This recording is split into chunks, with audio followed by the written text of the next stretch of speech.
সকাল সকাল জুতা মোজা হান দেয় কোথায় যাচ্ছি ভাবতিছে তো কইবো কবি একটু সবুর করো কইবো। এই যে ভাগ্নি আর দিদি নিয়ে চলছি, দেখে মনে হচ্ছে না সদ্য সদ্য চোখে অপারেশন হয়েছে। আরে না না, মজা করতেছিলাম, দেখলে আবার খেপে যাবে। তো চলে আসলাম সর্দির বাড়ি, আর এইখানে এরা এত হাসাহাসি শুরু করছে সবাই মিলে, দেহে মনে হচ্ছে দাঁত কপাটি ছুটে একেবারে কপালে লাগবে।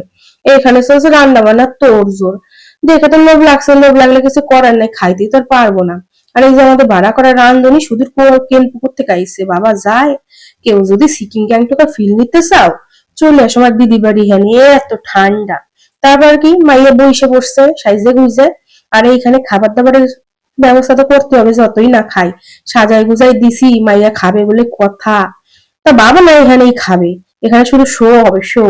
বুঝছো, এটা হলো আসলে পার্লার, তো এখানে খাওয়া যাবে না। এই যে আশীর্বাদ করার জিনিসও সাজাই নিছি। মাইয়া তারপর ঢুকে পড়ছে। ভাই বোন আমার মাইয়া লজ্জা পায় নাই, মাইয়ার ভালো এক্সপিরিয়েন্স আছে, এরকম কোনো ব্যাপার নাই।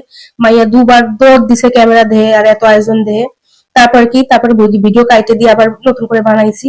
তারপর কি সবাই খাইতে বসে পড়লো, আশীর্বাদ পর্ব শেষ হয়ে। আমার দুই পাশে সবাই শুধু মাংস খায়, আমি এক নিরামিষ বুঝি, মাঝখানে বসে নিরামিষ খাই। তো নিরামিষ খাইলে কি, আমি একটু পাপড়টাই বেশি খাই, কি আর করা যাবে। পায়েস মোটে এমনি খাই না, কিন্তু দিদি বাড়ি বলে গপা গপ পায়েস মারে দিছি। তারপর দাদার জন্মদিন ছিল, সেটাও একটু সেলিব্রেশন হয়ে গেল। তো ওরা ভাবছিল একটু সারপ্রাইজ দিবে, কিন্তু ও আবার বিশাল রিয়াকশন দিয়ে ফেলছে। তো সারপ্রাইজ তার হয় নাই। তারপর তারও একটু আশীর্বাদ করে মিষ্টি মিষ্টি খাওয়াই দিছে। তারপরে তো উড়া ধুরার নাচ উড়িয়ে বাপরে, ভূমিকম্পতে আসা বাকি ছিল।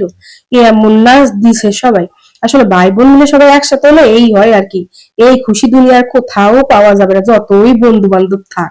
তারপরে একটু নিজের থোবড়াটা দেখায় নিলাম, এত চক চক করছে। ভাই বোন আবার ন্যাচারাল বিউটি সাজিয়ে নিয়েছিলাম। তারপর কি বাইকের পিঠে চড়ে 4 জন মিলে বাড়ি চলে